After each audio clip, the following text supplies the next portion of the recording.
I guess I should start by saying that it wasn't something I planned. It wasn't like I woke up one morning and thought, today, I'm going to mess up my life. It just happened. It's embarrassing to even admit that, but I can't take it back now. And if I'm being honest, I don't even know where to begin to explain what happened. It all started pretty innocently. I mean, you wouldn't think anything was out of the ordinary at first glance. I've been married to Chris for almost 10 years, and we have 2 kids, a girl and a boy. Our life isn't perfect, but whose life really is? I was a stay-at-home mom, which I actually love. I'm one of those people who gets real satisfaction out of making sure the house is in order and that the kids have everything they need. I know, it sounds boring, but I find peace in the little things. Anyway, that's how my days usually went. Kids to school, some chores around the house, errands, and then when Chris came home, we'd have dinner as a family. Simple. Comfortable. But then there's Jake. I know. What kind of trouble could a neighbor guy cause, right? It started with small things, like helping me bring groceries in when Chris was at work. He lived 2 houses down and was a single guy, maybe in his early 30s. He was always friendly, and honestly, I never thought of him in that way. At least, not at first. But after a while, the little favors became more frequent. One day, it was helping me hang some shelves in the living room. The next, it was fixing the sink in the kitchen. Before I knew it, we were talking a lot, sharing stories about our days, venting about life. He was easy to talk to, and there was something about him that was different from Chris. He wasn't distant or preoccupied like Chris often was. Jake listened. I didn't realize it, but somewhere along the line, I started to feel seen. I don't know how else to say it. With Chris, I felt like I was just going through the motions, like I was a part of the routine. But with Jake, it felt like I mattered. He laughed at my jokes. He noticed when I was stressed. There was a warmth there that had been missing in my marriage for a long time. Things escalated slowly. At first, it was harmless. Just lingering hugs. A lingering touch on the shoulder. Little moments that didn't feel like anything but friendship. But I can't lie. There was a part of me that started to look forward to seeing him. He'd knock on my door to drop off a tool or help with something around the house. And I found myself waiting for it. I would get nervous when I knew he was coming over. I was almost ashamed of how much I wanted his attention, but I couldn't stop it. It was just a couple of weeks ago, when the weather was starting to warm up, that things crossed the line. I remember it clearly. Chris had gone out with the kids to a baseball game, and I was alone at home, doing some cleaning. I wasn't expecting Jake to stop by that day, but he knocked. I invited him in, and we talked for a while. One thing led to another, and before I knew it, we were standing way too close to each other. I remember my heart pounding in my chest, and the worst part was, I didn't want to stop it. I could tell he was feeling the same way. It was like we both knew this was a point of no return, but neither of us said it out loud. He kissed me. And honestly, I didn't pull away. It felt like I had waited for this moment for so long, even though I knew it was wrong. That kiss. God, it was everything I had been missing. It wasn't just physical. It was like a door I didn't even know I had inside me had been kicked open. I was so caught up in how much I needed it, how much I craved it, that I didn't stop to think about the consequences. The rest of that afternoon was a blur. I don't even know how we ended up in the bedroom, but there we were. I know it was a mistake. I know it doesn't make sense. But in that moment, all I could think about was how alive I felt. It felt like all the love and attention I had been missing from my marriage were suddenly pouring into me. I don't want to excuse what I did, but I can't ignore the truth it felt good to be wanted. It felt like someone saw me again, really saw me. I can't even explain it any other way. Jake wasn't perfect, but for that afternoon, he made me feel like I mattered. That was something I hadn't felt in so long. I wish I could say that was the end of it, but I'd be lying. After that day, things with Jake only got more complicated. We started sneaking around, finding reasons for him to come over. I never expected it to go on for so long, but every time we were together, I felt like I was chasing something I couldn't quite define. Maybe it was excitement, maybe it was validation, but it was definitely a far cry from the comfortable, predictable life I had with Chris, and that scared me. The guilt didn't hit me until later. I kept telling myself I deserved it, that I was just getting something I was missing. But deep down, I knew I was lying to myself. What was happening wasn't right, and I was playing with fire. Looking back now, I can see that I was just trying to fill a hole I didn't even realize was there.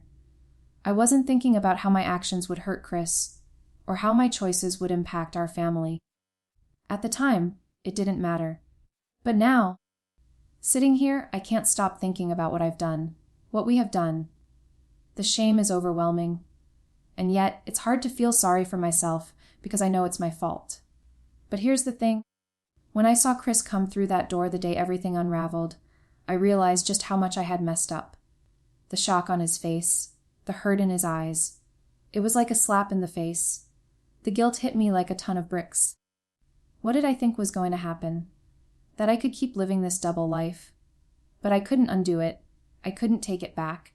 And now I have to figure out how to live with it. When Chris walked through that door, I was frozen. I had no idea how to react, what to say. There was no way to make this right, not in that moment. I could see everything in his face, the confusion, the shock, and that deep, soul-crushing hurt. And I couldn't even blame him. What could I say? What could I possibly say to explain what had just happened? At first, Chris just stood there, his eyes darting from me to Jake, who was still standing awkwardly in the living room. I could hear my heart pounding in my chest like it was trying to escape, and I hated myself for it. I hated that it had come to this, that my stupid actions had caused all this pain. But there was no going back. I was caught. We were caught. Chris asked, in a voice that barely sounded like his own, "What is going on here?" I wanted to speak, to explain myself, but the words wouldn't come. What was there to explain? There were no words that could make this better. I had crossed a line, and everything I had worked for, my family, my marriage, my life, was unraveling right in front of me. Jake looked uncomfortable, like he had no idea what to do either. He was standing there, probably regretting it all, but I couldn't blame him. He wasn't the one who was married. He wasn't the one who had made vows. It was me. It was all me. I finally found my voice, but it came out in a whisper. "Chris, I don't know what to say."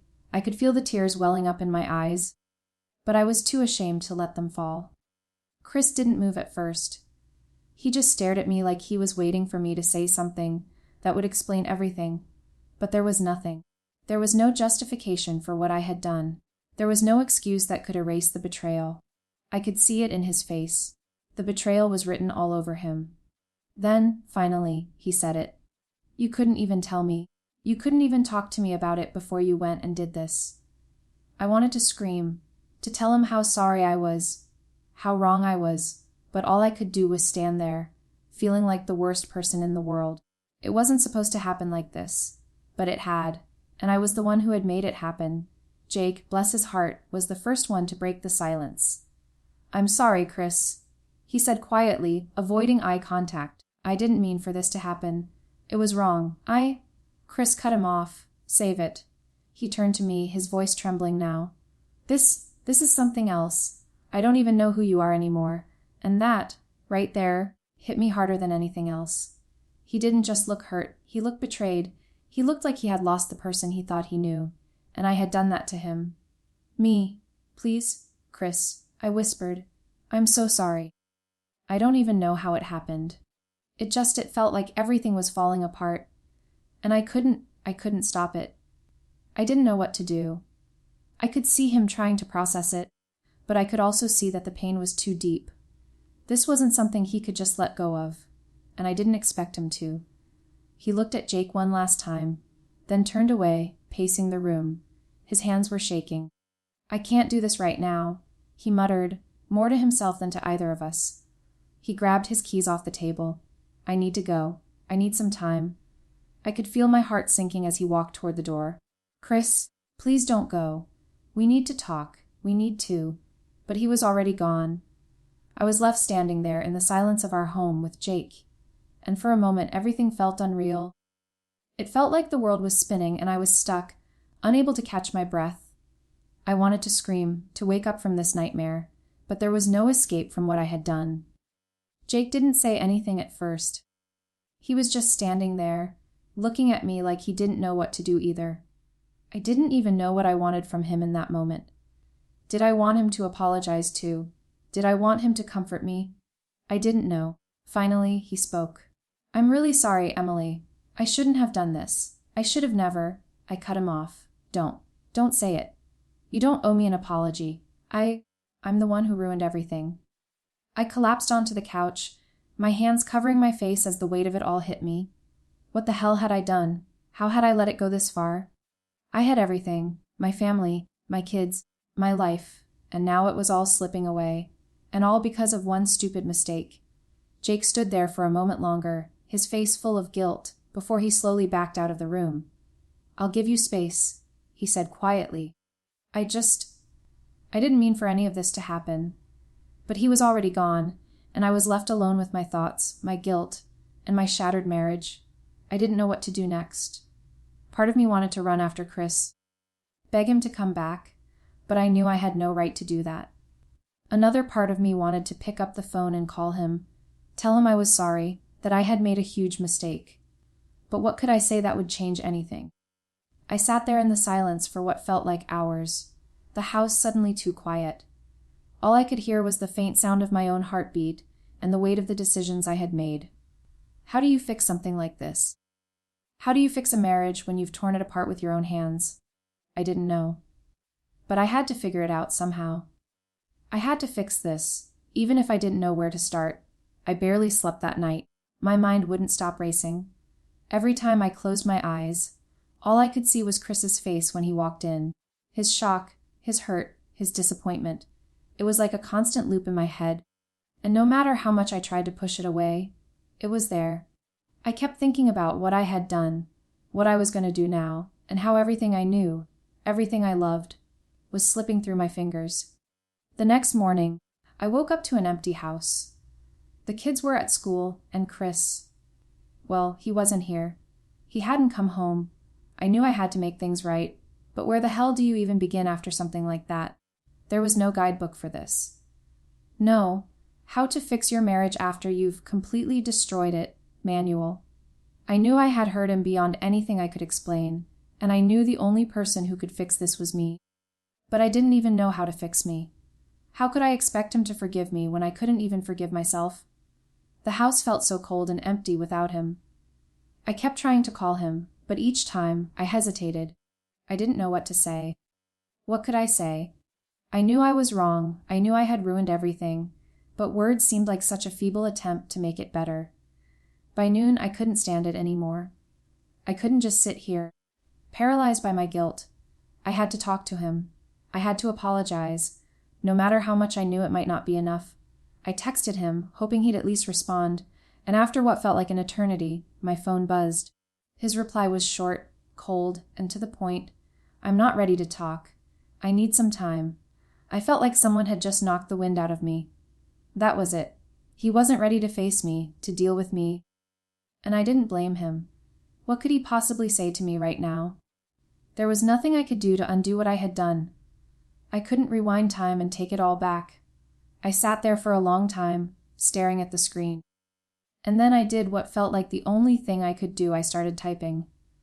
I didn't know if it would help, but I had to say it. I needed him to hear me, even if it was just through a text message. I needed to let him know how deeply sorry I was, how much I regretted what I had done, how much I loved him. "Chris, I don't expect you to forgive me right away. I don't expect anything from you right now, but I need you to know that I am so sorry. I don't know how it happened or why I let myself go down that path. You mean everything to me, and I never meant to hurt you. I just got so lost, and I'm ashamed of what I've done. But I'll do whatever it takes to fix this, if you'll let me. I love you." I stared at those words for a long time, trying to decide if I should send them. They felt like nothing compared to what I had done. But in the end, I pressed send. Minutes passed. No response. I tried to keep myself busy. I cleaned the house, did some laundry, anything to distract myself from the painful thoughts swirling in my head. But it didn't work. It never does. Then, around 3 p.m., my phone buzzed again. This time, it was a call from Chris. I almost didn't pick up. Part of me wanted to avoid it, wanted to delay the inevitable conversation that was about to happen. but I knew I had to face it. I had to face him. I took a deep breath before answering. Chris? My voice was shaky, but I couldn't hide it. There was a long pause before he spoke. I'm not sure where to even begin, Emily, he said, his voice rough, like he had been holding back. I don't even know what I'm supposed to say to you right now. I understand, I whispered.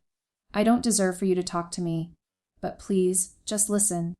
I never wanted to hurt you. I never wanted to hurt our family. I don't know what happened to me. I just felt so invisible. And I made a horrible choice, and I'm so sorry for it. I wish I could take it all back. I just don't understand, he said, his voice thick with emotion. Why didn't you talk to me? We could have worked through this. We could have figured it out together. And that was the moment when it hit me. I wasn't just lying to him. I had been lying to myself too. I hadn't just cheated physically. I had cheated emotionally long before any of this happened. I had withdrawn from him, stopped confiding in him, stopped asking for his help. I had started to look for validation somewhere else, because I wasn't getting it from him. I thought I needed someone else to make me feel whole again. But the truth was, I was the one who had stopped investing in my marriage. I was the one who had let things go. And now I was paying the price. I know, I said, barely able to keep my voice steady.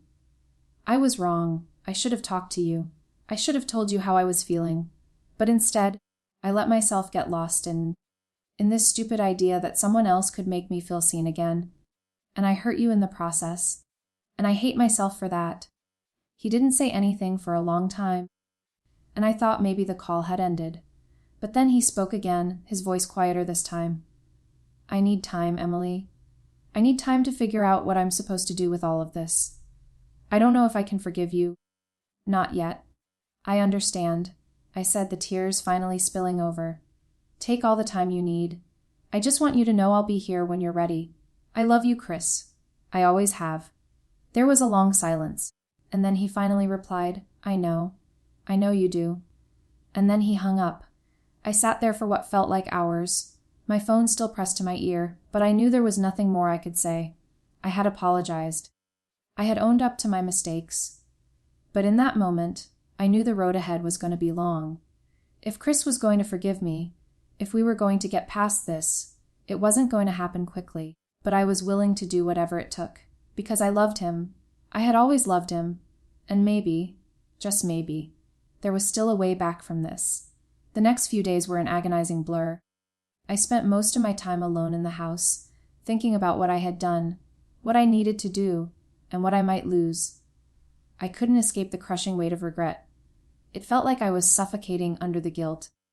And every time I thought I might breathe again, it would hit me all over again. Chris was still distant, and even though he had responded to my text, I could tell he wasn't ready to have a full conversation yet. He needed space, and I was doing everything I could to give him that. But space didn't make the ache in my chest any easier to bear. Every corner of the house felt empty without him, without the sound of his voice, without the rhythm of our routine. The kids were still at school, so I was left with my own thoughts, which only made things worse. I couldn't stop playing out scenarios in my head. What if Chris didn't come back? What if this was it? What if I had ruined everything beyond repair? I had made so many mistakes. I couldn't even pinpoint the exact moment things started to fall apart between us. I guess it was gradual, something that had been building up over time. It wasn't one event or one conversation. It was the accumulation of little things, misunderstandings, distance, unmet needs.